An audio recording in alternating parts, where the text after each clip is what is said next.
In the Sicote Alin taiga, an Amur tiger crosses a frozen game trail at first light, 80 winters after the species was counted down to fewer than 30.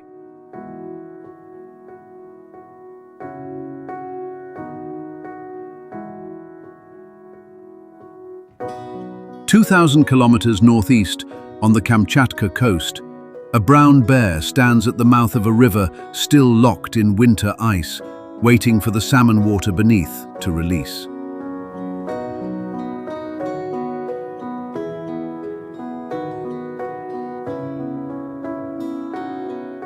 "3,000 kilometers further north, on Wrangel Island, a polar bear sow noses the snow above a maternity den. The journey covers all three, and the cold connecting them.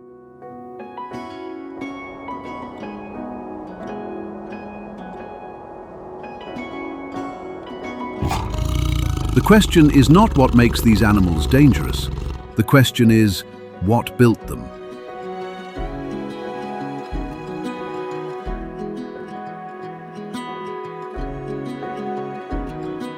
The kill is the surface, the architecture is the cold.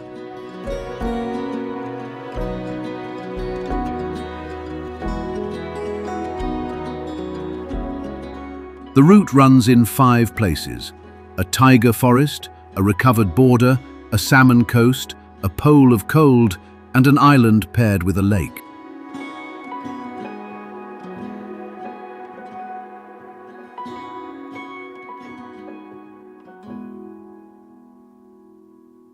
At ground level, the forest is silent in the way only deep cold can manage.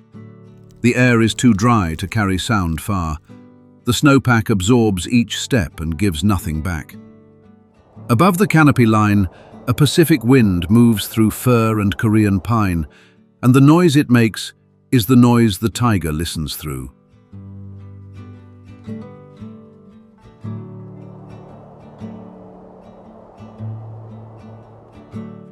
Birds went quiet an hour before sunrise. What is moving on the trail is moving on the trail's own schedule. A camera trap is mounted at chest height on a yezo spruce, angled across the same game trail. For 4 days, the frame holds a wild boar at first light, a sable working the lower branches, then nothing at all.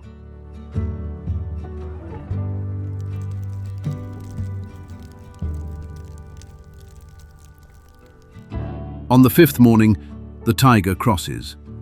She is moving at a working pace, not a hunting one. Snow lifts from her paw at each step, fine and unhurried, and the timestamp on the lens reads 23 minutes past sunrise. A lynx had crossed the same line in the night.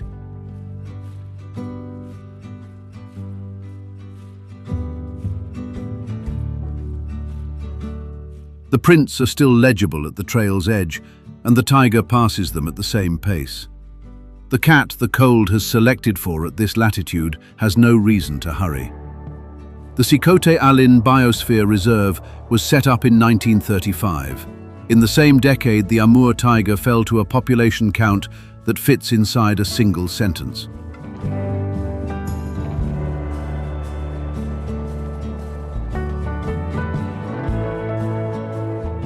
The forest the reserve was drawn around is boreal. Manchurian fir, Korean pine, Mongolian oak, birch, and it carries one of the largest cats in the world inside a canopy that closes overhead and a snowpack that opens underfoot. The cat is what biologists at the Wildlife Conservation Society's Russia program have spent careers studying, and the careers measure in decades.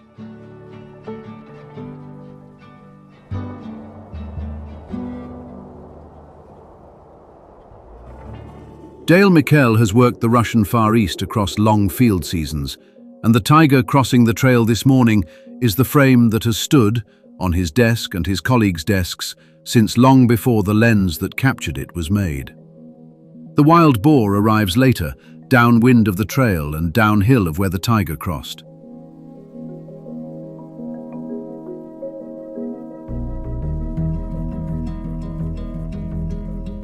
He is a male, heavy-shouldered and slow, and the snow shows the rooting marks of the night's foraging in the pine litter. The tiger continues on. The camera holds the boar for 2 minutes and lets him pass. Tiger and boar share this forest on a calendar the cold has set, and the calendar does not require they meet today.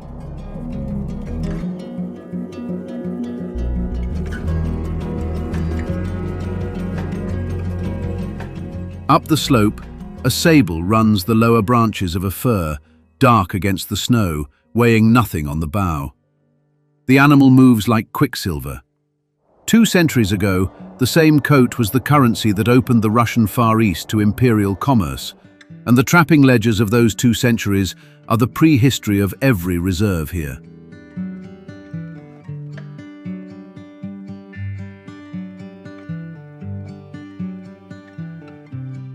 Camera traps are now mounted across the Sikote Alim range on a program run by reserve staff and partner biologists. The frames sit in the same forest the trappers walked, on the same ridges the tiger has always crossed, and the work the lenses do is a slow, unblinking inverse of what the rifles once did. The first cameras went up at the edge of a population that had been hunted past collapse.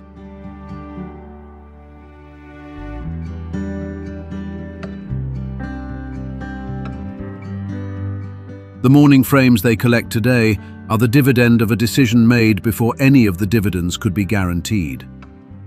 On the trail, the tiger has moved on. The wind shifts in the upper canopy and the snowpack settles a centimetre. A lynx silhouette breaks the edge of the trail 200 metres further on. A smaller cat, ear-tufted, listening, and then folds back into the understory.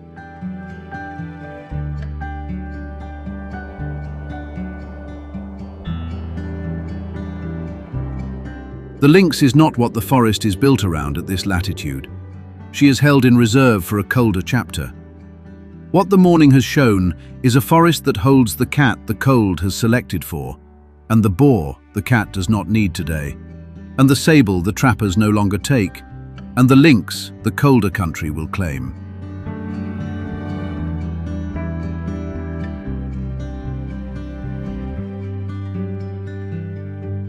The same trail, the same hour, 4 animals on a calendar set by the same cold. And the count that came back from the edge in this same forest 80 winters ago is the count the next chapter is built around.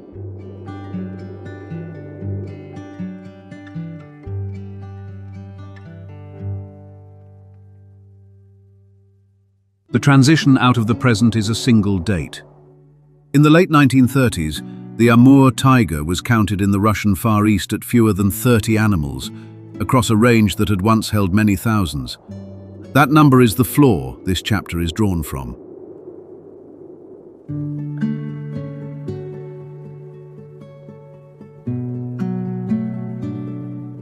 In 1947, Russia banned tiger hunting, and the Amur tiger was placed under full protection across the Soviet Union.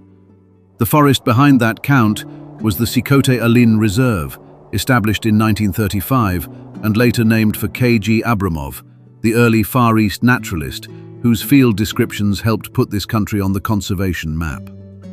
The decade between the reserve and the ban is the decade the recovery began to be built.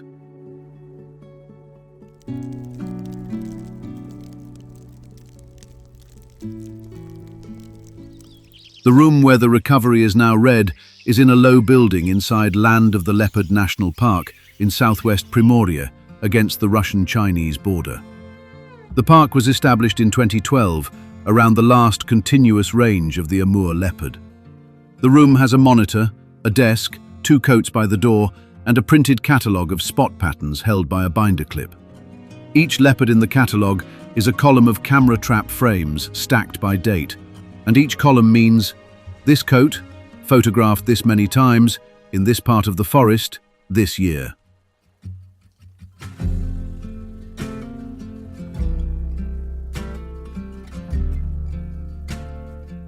The leopard the park was created for is the rarest large cat on Earth, pulled back from only a few dozen known animals, frame by frame.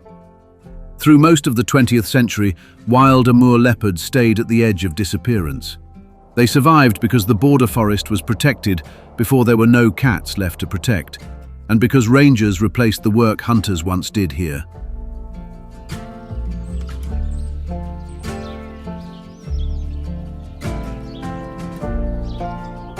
Across the desk, a second binder is open at the taiga pages.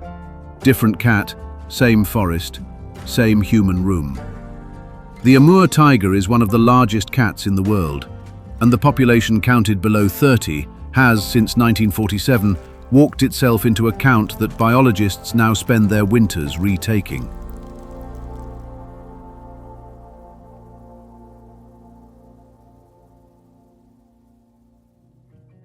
Inside the taiga binder, there is a section marked with a single name. Zolushka was rescued in the winter of 2012, an orphan cub found in deep snow, hand-reared at a rehabilitation center, and released into Bastak Reserve in 2013. A satellite collar and camera traps followed her through her first wild winter.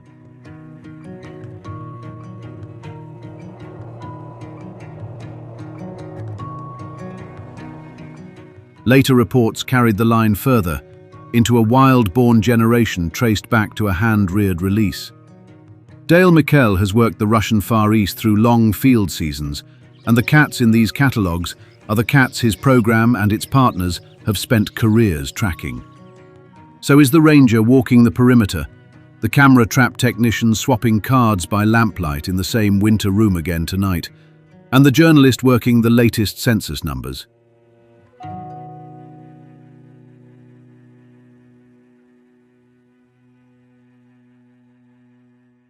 The ranger closes the taiga binder and cues the morning's leopard frame. The cat is recognized by the spot pattern across her shoulder and added to her column without commentary. The moment is logged, dated, and filed. Outside, the forest holds the cats the room is here to count, and the cats and the room are the reason the forest still holds them.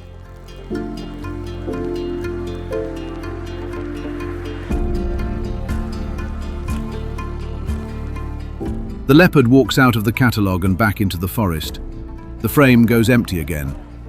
2,000 kilometers east, the same silence breaks against the first ice crack of a Kamchatka river opening, ahead of the salmon push.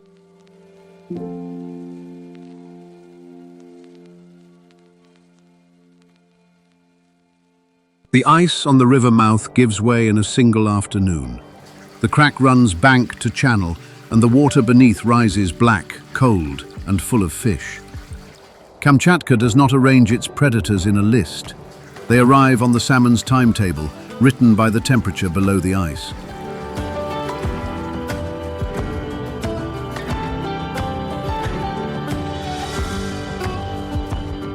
Kronotsky Reserve was founded in 1934, and the lake at its southern end carries this chapter's calendar.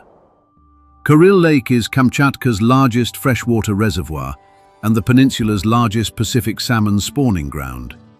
In some summers, up to 10 million Pacific salmon arrive at the lake's tributaries. The number is the reason a coastline of carnivores can exist here.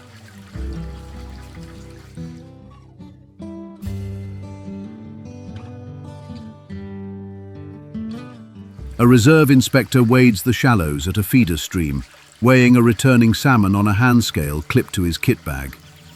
He notes the weight, species, condition, and time of day, then sets the salmon back into the current.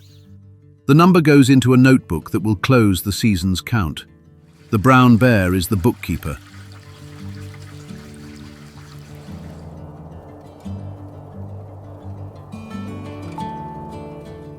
She arrives first because she is the largest animal that can afford to wait, and waiting through a Kamchatka spring is expensive.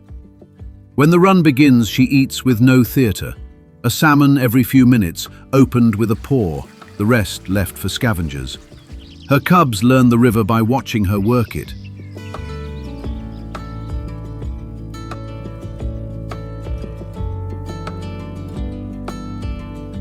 Past her shoulder, the food web visible from a single river bend reads in layers.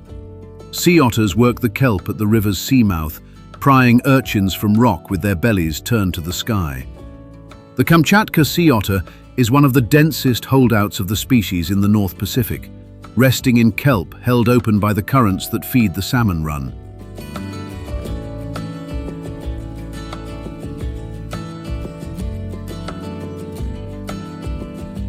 Stellar sea lions roar from a haul-out on a stack offshore, the largest males shading half the rock.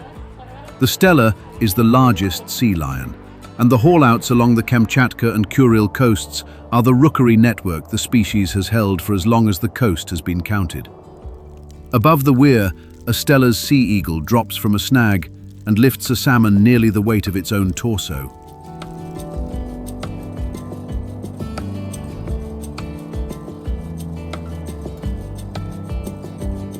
One of the world's largest eagles, its broad wingspan throws a shadow across the bear and cub.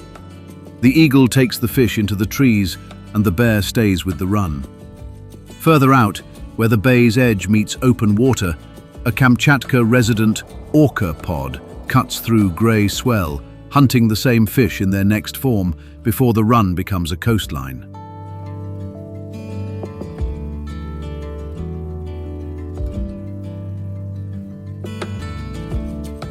Researchers catalogue the pods by dorsal fin notches and pigmentation patches across years. The animals carry the calendar the bear reads, 2 trophic levels removed in the same water. None of this is choreographed. It is the same calendar, read by 5 mouths at 5 scales.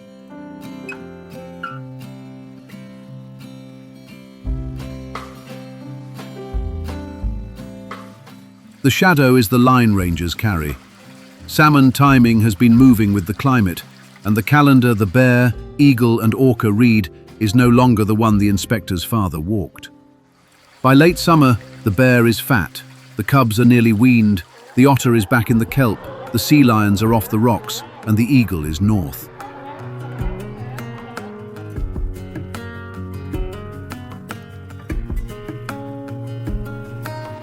The calendar runs out, and the cold returns to the river. The next question is what hunts where salmon never run and the coast never opens.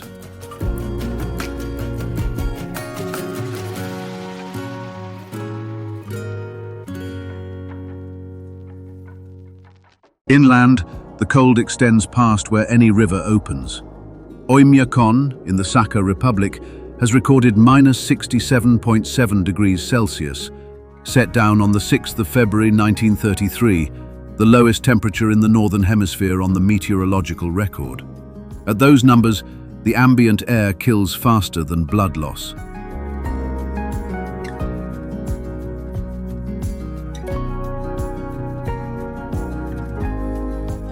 The predator the cold selects for here is not the largest, but the most thermally efficient. Compact body, dense fur, patient hunting.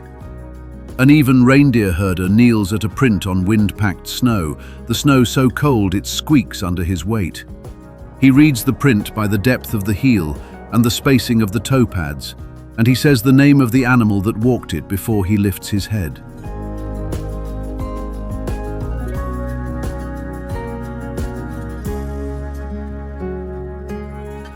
The print is a wolverine's, 2 hours old, working a scent trail toward a frozen carcass downwind. The wolverine is the cold's underwriter. The animal weighs a fraction of what a bear weighs and steals from a wolf without ceremony. He works alone across territories that run into thousands of square kilometers, and his nose carries him to frozen meat under a half-meter of crust.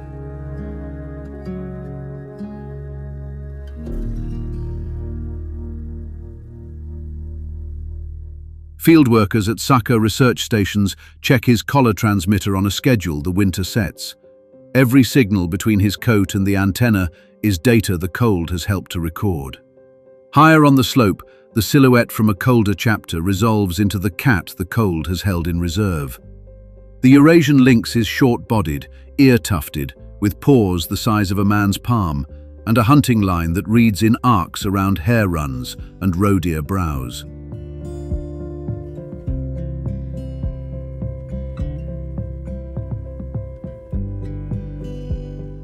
She works a winter range that runs further north each generation, and at this latitude, she is one of the cold's preferred shapes. Small, insulated, patient, with the lung capacity to run a hare into the snow before either of them needs to breathe twice. Out on the open tundra of Taimyr, the wolves are following the reindeer. The Taimyr herd has been counted by Russian and international biologists as one of the largest wild reindeer populations on Earth, reaching about 1 million animals in the early 2000s.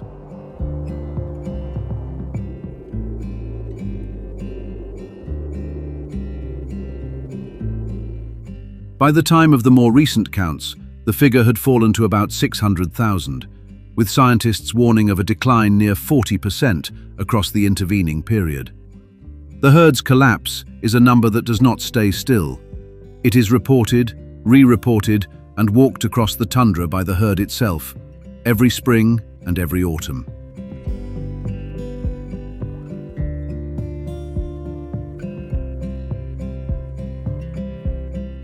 The tundra wolf travels the herd's edges, light-coated, long-legged, taking the calf the herd has separated from, or the adult the herd has slowed. The pack works in silence across distances the camera can barely hold. A wolf will pace the herd for a day before the calculus closes. The kill, when it comes, is the end of the calculation, not the spectacle that opens it.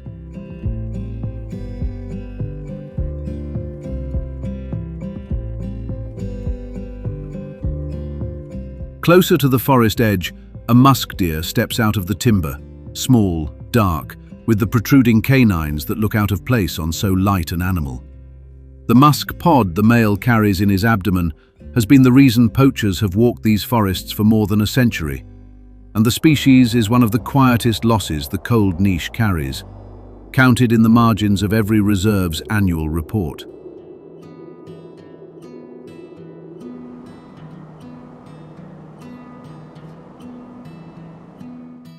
The cold is not generous, it is selective. The wolverine works what the wolf has cached, the lynx ambushes what the cold has slowed, the wolf cuts what the herd has separated from, and the reindeer leaves what the cold has finished.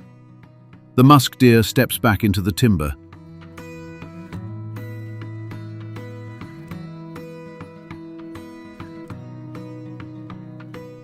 The even herder closes the print under a fresh dusting of snow and rises to follow the reindeer back to camp.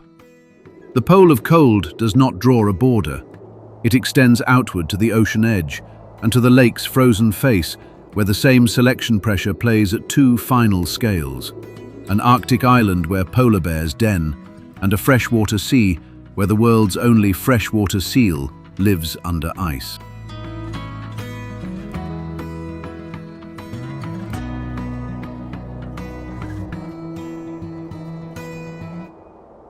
Wrangel Island sits in the Chukchi Sea, north of the Russian Arctic mainland, and inscribed on the UNESCO World Heritage List in 2004.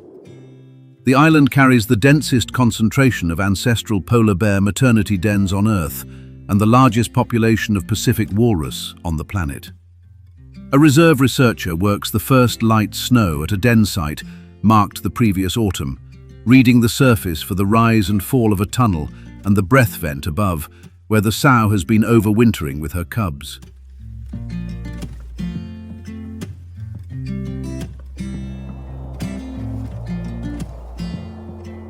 The sow has dug under a southern slope, where wind packs the drift hard enough to roof a chamber and soft enough to dig out from the inside.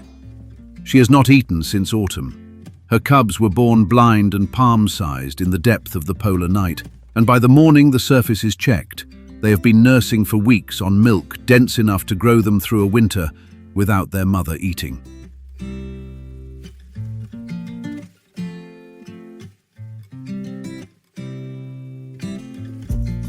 When the sow emerges, she is gaunt, and the cubs are small enough to fit under her chest. She holds the entrance for days, letting the cubs adjust to the surface light before she walks them toward the coast. The walk to the sea ice is the test the cold has set for her. The calorie budget that closes the winter is paid by the seal she catches before the ice breaks up.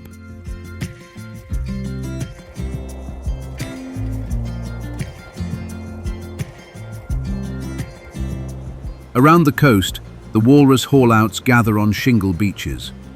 Wrangell and the adjacent Chukchi haulouts carry assemblies that have been reported in single rookeries of up to 100,000 animals.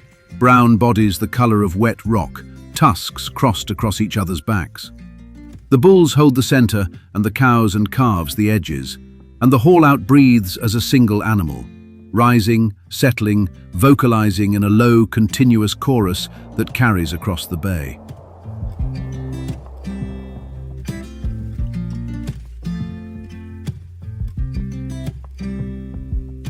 On the tundra above the beach, a snowy owl rides a low wind, white against a sky the same color. She hunts the lemming runs the snow has bent the grass over. The Wrangell population breeds in summers when the lemming cycle peaks and skips the island in summers when it does not. The cold sets the calendar.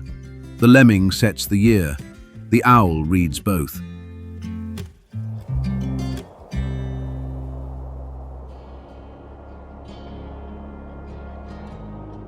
"3,000 kilometers south, the cold finds a different shape. Lake Baikal sits in a rift valley in southern Siberia, the deepest lake in the world at 1,642 meters, and the oldest at roughly 25 to 30 million years. The lake is an inland sea by every metric that matters, except salinity. And the species it has built in isolation include the world's only exclusively freshwater seal.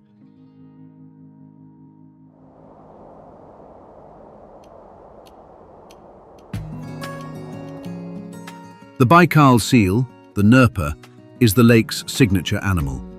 She is small for a seal, pale-coated, and she carries her young in lairs dug into the lake's winter ice rather than on a beach. Researchers from the Limnological Institute in Irkutsk track her movements through hydroacoustic stations under the lake's surface.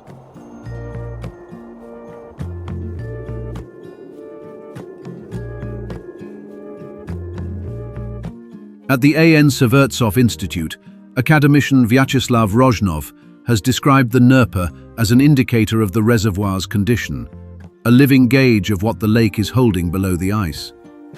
Under the ice, she dives to depths the lake's age has carved.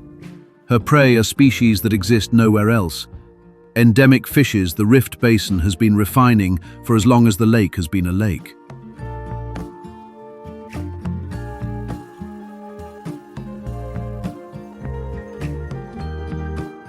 When she surfaces, it is through breathing holes she keeps open with the heat of her body and the weight of her flippers. Holes the cold tries to close on her every hour she does not use them. Far to the south of the Arctic and west of the lake, in the Amur Basin near the Kingansky Reserve, a red-crowned crane lifts from a reed bed at dawn.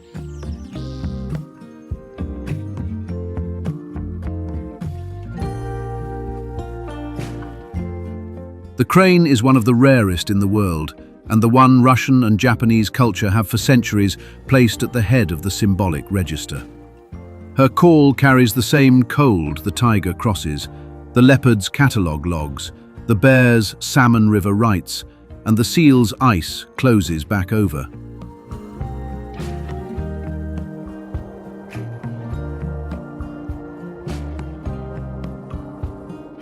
The 5 places the journey has crossed are held together by a single climate and a single hunting calendar.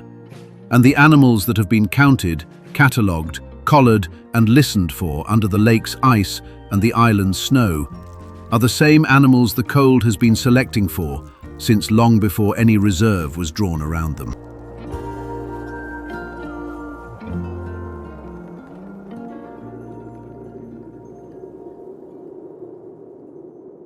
The Sikhote Alin tiger has finished crossing the trail. The camera trap on the Yezo spruce holds her last frame at 23 minutes past sunrise, and the trail goes quiet behind her.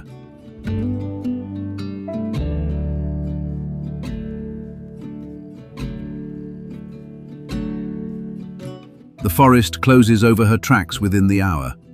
The snow settles. The wind in the upper canopy returns to the work it does every winter, 80 winters now since the count came down to fewer than 30.